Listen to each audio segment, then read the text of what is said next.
என்ன கேள்வி இருக்கு? என்ன புரிஞ்சிருக்கு? என்ன கேள்வி இருக்கு? புரியுறதுக்காக தான் அதை எடுத்து ஸ்டடி பேசிக்கிட்டே இருக்கிற கால், பேசி கேட்டு போற கால். ஒரு பயிற்சியும் தேவையில்லை. விளங்கிக்கிட்டா நீ எந்த பயிற்சியும் செய்யலாம். ஒருவா எல்லாரும் கூட்டம் கூட்டி பயிற்சி சொல்லிக் கொடுக்குறாங்க. மூக்க மூடு, கண்ணை மூடு, காதை மூடு, ஒரு கையை தூக்கு, ஒரு காலை தூக்கு, நல்லா சந்தோஷமா எல்லாரும் பண்றாங்க இல்லையா? அது நீங்க ஒவ்வொரு வழியும் ஒவ்வொரு பின்பற்றுங்க. அது ஒரு நன்மையும் இல்லை. மனசுல தெளிவு வேணும். தெளிவு கிடைச்சிட்டு அது அங்கே போய் செய்ய ஆரம்பிச்சிங்கன்னா இது தேவையா தேவையில்லைன்னு உங்களுக்கு புரியும். இந்த தெளிவு வேணும். தெளிவுக்காட்டும் வேத வாக்குகள் நமக்கு வழிகாட்டுகிறது. கொடுக்கலாம், சூப்பா கொடுங்க. அந்த உணவு எடுக்கும் போது இந்த உணவு நீங்க தப்பா கொடுத்து இந்த குழந்தை துப்பிடும். குழந்தைக்கு அறிவு இருக்கு.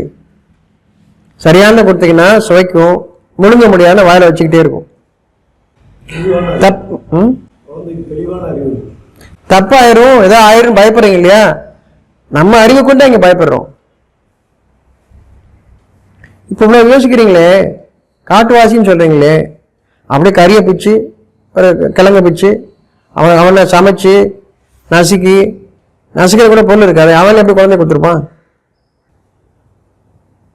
குழந்தைக்கு அந்த இன்னசென்ஸ் இருக்கு இல்லையா? நீங்க ஒரு குழந்தைக்கு ஒன்றும் தெரியாதுங்க இல்லையா? ஆனால் வாழ்வதற்கான வழியெல்லாம் அதுக்கு தெரியும். உங்க கேடுகள் அதுக்கு இல்லை, அவ்வளவுதான். நீங்க வச்சீங்கன்னா இல்லைன்னா சாப்பிடாது, அவ்வளவுதான். வாயிலே வச்சுக்கிட்டே இருக்கும், இல்லைன்னா துப்பிடும். பிடிச்சா சாப்பிடும், இல்லைன்னா சாப்பிடாது. அதை கொண்டு நம்ம தான் கத்துக்கணும். ஓ இப்படிதான் கொடுக்கணும் அப்படின்னு அதை எனக்கு கத்துக் கொடுக்குது. அந்த குழந்தை எனக்கு கத்துக் கொடுக்குது. ஒரு நோயாளி வந்தா டாக்டருக்கு, அந்த டாக்டருக்கு நோயாளி தான் கத்துக் கொடுக்குறான். டாக்டருக்கு நோயாளி கத்துக் கொடுக்குறதுலாம் இல்லை. டாக்டர் படிச்சதை விளங்கிக்கிறான் நோயாளியை பார்க்கும்போது. இதெல்லாம் புரியாது. நம்ம நினைச்சிட்டு போறோம் டாக்டர் நம்ம சொல்லிக் கொடுப்பாரு, நம்ம நோயில அப்படி வாழ்றதுன்னு எல்லா டாக்டர்கிட்டும் கேட்கறீங்க போறீங்க. டாக்டரே நோயாளிகிட்ட தான் கத்துக்கிறாரு. அவருக்கு அது வரைக்கும் என்ன நடக்குன்னு தெரியாது. ஓ இப்போ இப்படி நடக்குதா அப்படின்னு அவர் புரிஞ்சுக்கிறார். என்ன நடக்குது எனக்கு அறிவு இருந்தா, அவருக்கு அந்த இன்னசென்ஸ் இருந்தா, அந்த வெகுளித்தனம் இருந்தா புரிஞ்சுப்பாரு. ஏன்னா என் புத்தகத்தில் எது இருக்கோ அதை நான் செய்வேன் பாரு, விடாப்படியே சொல்லிட்டு இருப்பாரு. அவர் தான் எல்லா ஆளையும் செய்யக்கூடாது. எந்த டாக்டருக்கு மனசுல வெகுளித்தனம் இருக்கோ அவர் கத்துப்பார் நோயாளிகிட்ட இருந்து. எந்த தாய்க்கு வெகுளித்தனம் இருக்கோ அந்த தாய் அந்த குழந்தைகிட்ட இருந்து கத்துக்கணும். பள்ளிக்கூடம் போக வேண்டியது இல்லை, யாரும் சொல்ல வேண்டிய அவசியம் இல்லை. என்ன பாடமோ அந்த பாடத்தை எங்க படிக்கணுமோ அதே கத்துக் கொடுக்கும். அதுதான் அறிவியல். இந்த அகிலங்கள் தன்னை பற்றி அறிவித்துக் கொடுக்கும் உங்களுக்கு தேவை இருந்தால். எப்போ அதாவது தொடர்புபடுத்துறீங்களோ அப்பதான் நீங்க கத்துப்பீங்க. மாடை பத்தி தெரியும்னா மாடு கூட இருக்கணும். புஸ்தகத்துல மாடை பத்தி படிச்சுட்டே இருந்தா ஒண்ணுமே தெரியாது உங்களுக்கு. எதோட நீங்க இருக்கிறீங்களோ அவனுக்கு அந்த அறிவு. அவன் சொல்றதெல்லாம் கேட்டு எழுதி வச்சுட்டு இதை படிச்சுட்டு அவன் வந்து நினைக்கிறீங்க, ஒண்ணும் வராது.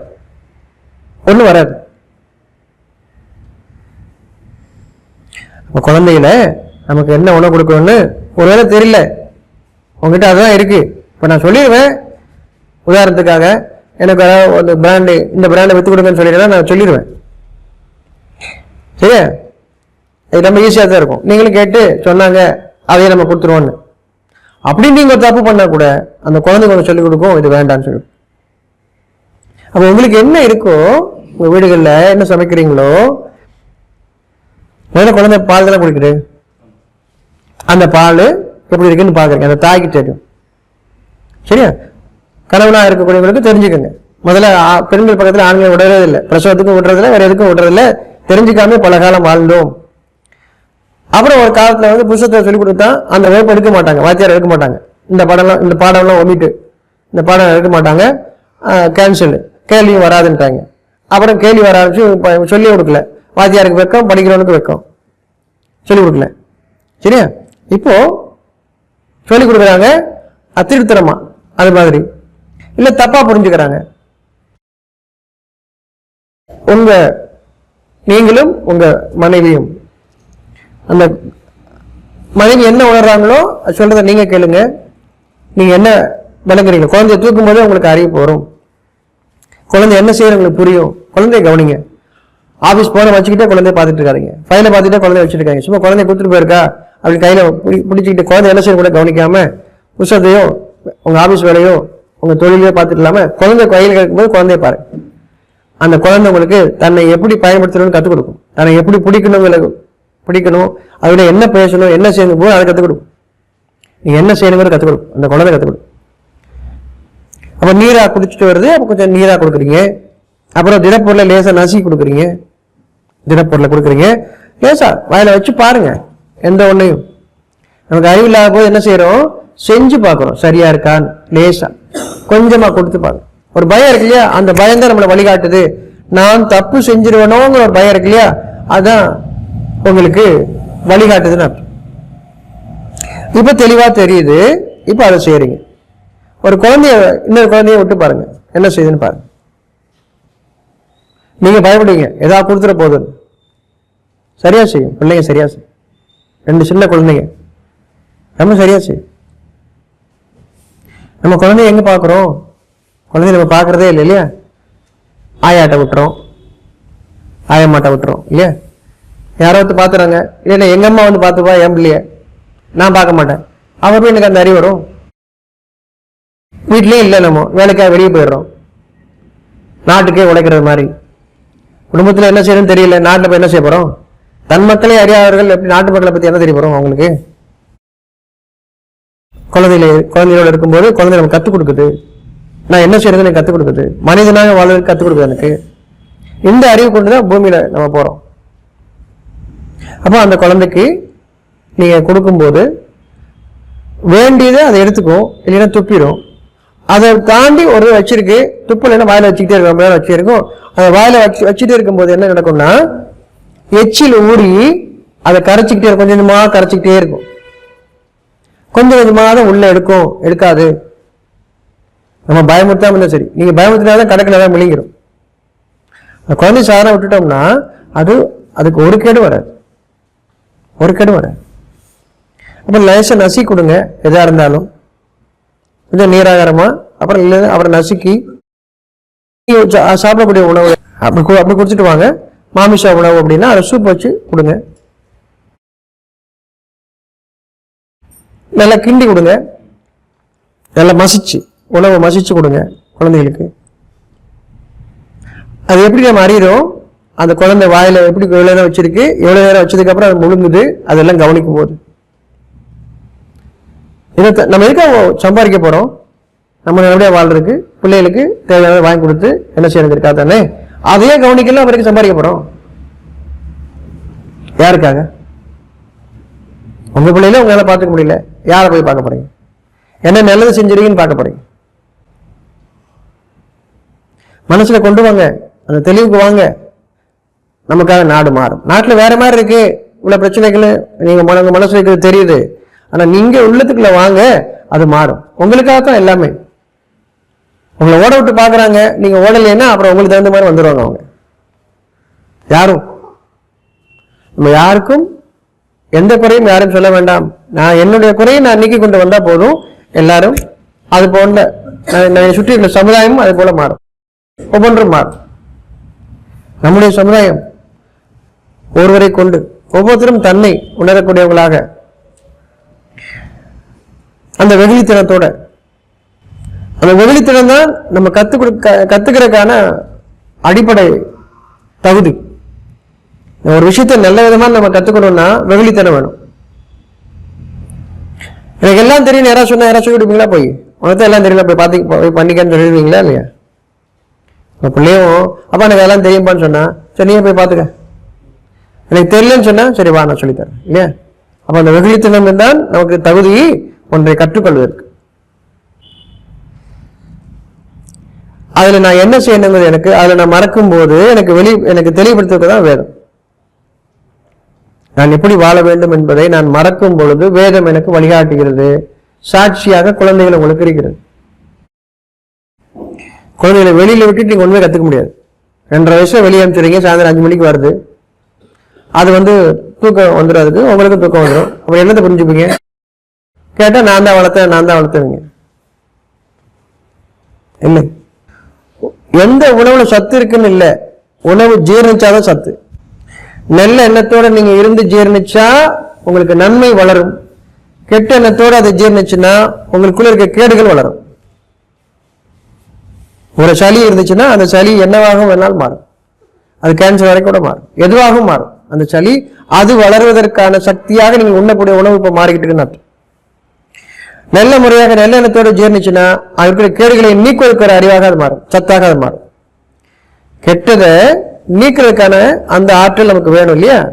அதுக்கு பதிலாக கெட்டதை உள்ளுக்குள்ள வச்சு வளர்க்குற ஆற்றலாக அது மாறிடும் நீங்க கெட்ட எண்ணத்தோடு இருந்தீங்கன்னா.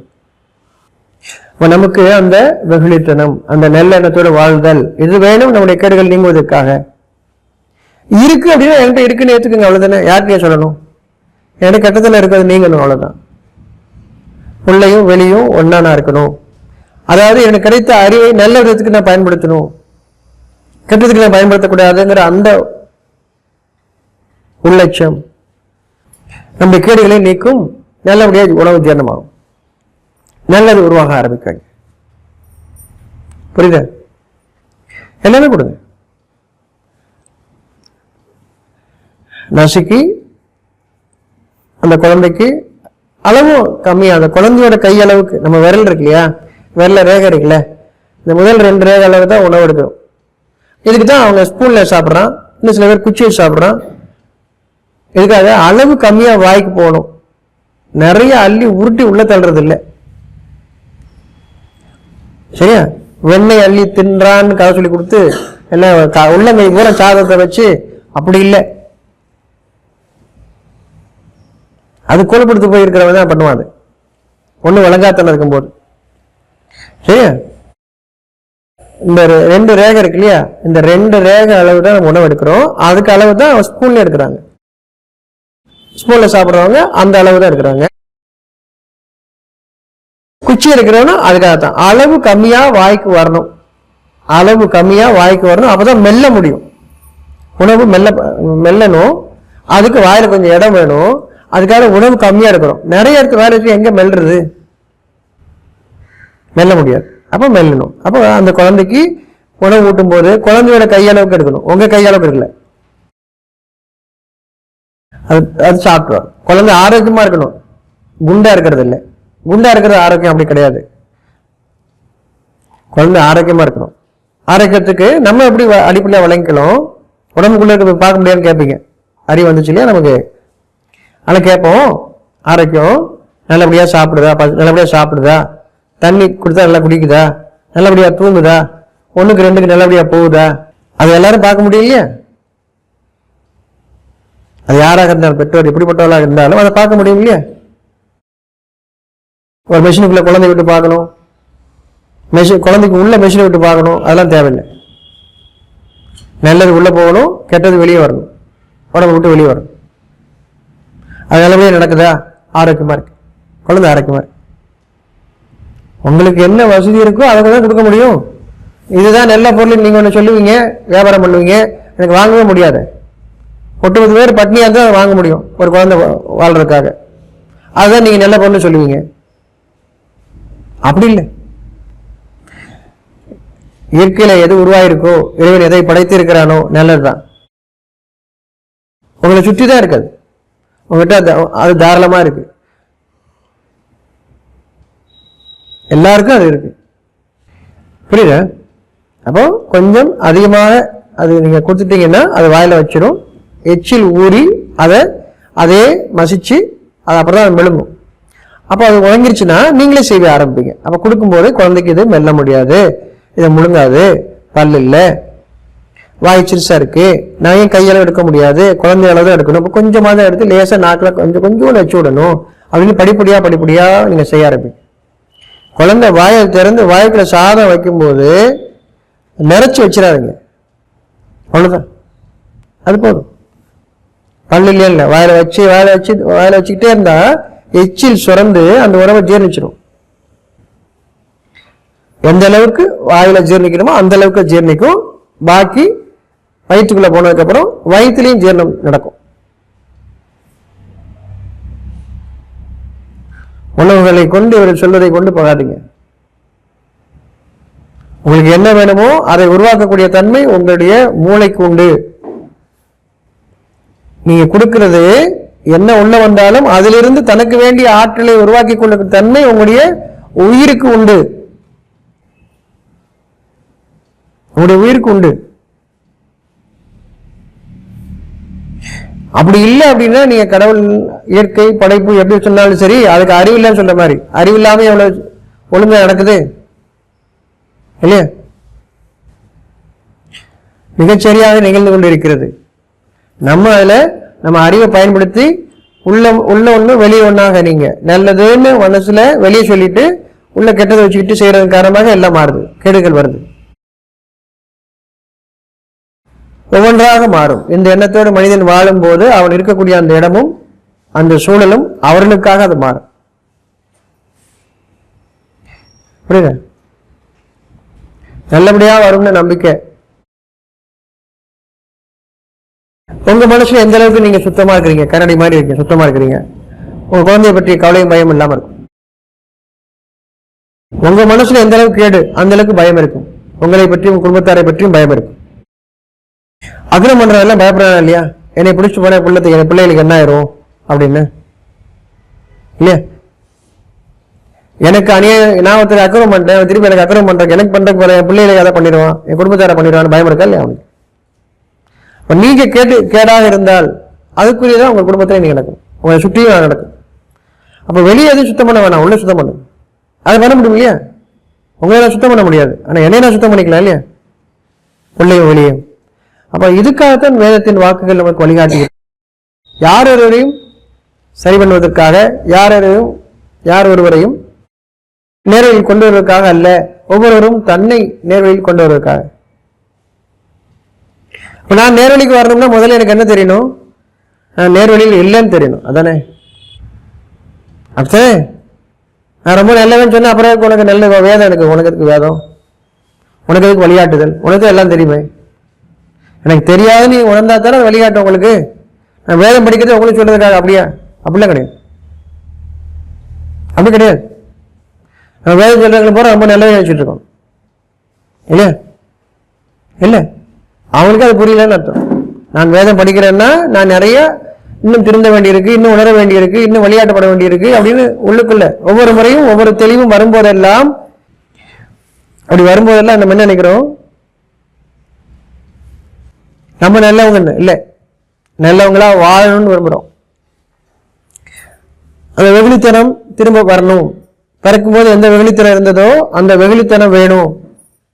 சுத்தி நிறைய அறிவு படிக்கணும்னு கெட்டது மூலம் தெரிஞ்சு வச்சிருக்கோம். அந்த கெட்டது நான் சம்பாரிச்சனோ அது நீங்கணும், என்னை விட்டு நீங்கணும். அதற்கு தான் வேதம் வழிகாட்டுகிறது, உணர்வு வழிகாட்டுது நமக்கு, அதற்கு தான் வழிகாட்டு. இப்போ வீட்டில் என்ன இருக்கோ அதை கொடுங்க, நல்லதா கொடுக்கணும்னு விரும்புங்க. நல்லது உங்களை சுற்றி தான், உங்களை சுற்றி விளையக்கூடியது தான். உங்களுக்கு என்ன இருக்கோ, என்ன கொடுக்கப்பட்டிருக்கோ, ஸ்பெஷலா அப்படின்லாம் இல்லை. உணவு ஜீரணிக்கணும், அதுல இருந்து உங்களுக்கு வேண்டிய ஸ்பெஷல் உருவாகும். உயிருக்கு ஒரு ஆற்றல் என்ன அப்படின்னா, நீங்க எதை கொடுத்தாலும் அதை அப்படியே எடுத்துக்கிறது இல்லை, என்ன வேணுமோ அதை தான் எடுத்துக்கும்.